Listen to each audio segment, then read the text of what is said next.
House slave versus field slave, why does this mindset still divide us in 2025? The chains are off, but some minds are still trapped. Today, we're exposing the truth behind house slaves versus field slaves and how that same mindset is still holding us back. From the fields to the boardrooms, the fight for unity isn't over. Let's dig into what really kept us divided and how we rise above it now. Malcolm X didn't just talk about history. He exposed a mindset that helped keep us divided. The house slave stayed close to the enslavers. The field slave stayed close to the struggle. And some of that mindset still lives on.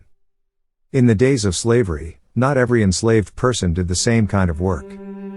Some were sent to the fields. From sunup to sundown, they worked the land. Planting, picking, plowing. Cotton, sugarcane, tobacco, and more. It didn't matter if it was hot or cold. There were no breaks, no rest, just hard labor, day after day. For house slaves, the reality was much more complicated. Though their physical suffering may have been different, they faced a different kind of pain. Living in the enslaver's home came with constant performing, non-stop pleasing, and always proving your worth just to avoid punishment or being sent to the fields. Some became deeply loyal to the people who enslaved them. Not because they loved them, but because survival required it. They cooked, cleaned, and dressed the enslavers, and their families. They watched the children. They were on call 24 hours, 7 days a week. No breaks and always under surveillance. Some were even forced to sleep near the enslaver's bed, just so they would be nearby, in case the enslaver wanted anything. Being in the house did not mean freedom. They were still owned, still controlled, still mistreated. Just in a different setting.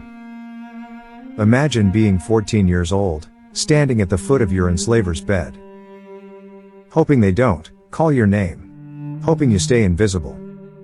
That was daily life for some. The enslaver knew exactly what he was doing. He used division to keep control. He treated the house slaves a little better. Gave them better clothes, easier work, maybe even leftovers from the dinner table. But that wasn't kindness. That was strategy. Divide and conquer. As long as the enslaved were divided, they couldn't rise up together. If the house slaves looked down on the ones in the field, there was no unity. And if the field slaves hated the ones in the house, there was no trust. That tension kept the focus off the real enemy. The enslaver kept them fighting each other, so they would never unite. So why do we still carry that same division today? Let's be real.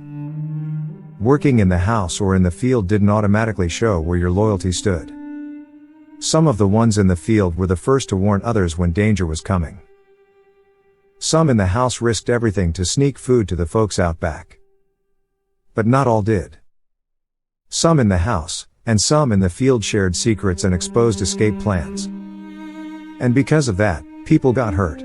Some even lost their existence. It wasn't just about the job. It was the mindset. Some believed that being close to the enslavers made them better. They wanted approval and favor, even if it meant turning their backs on their own people. Now let's fast forward to today.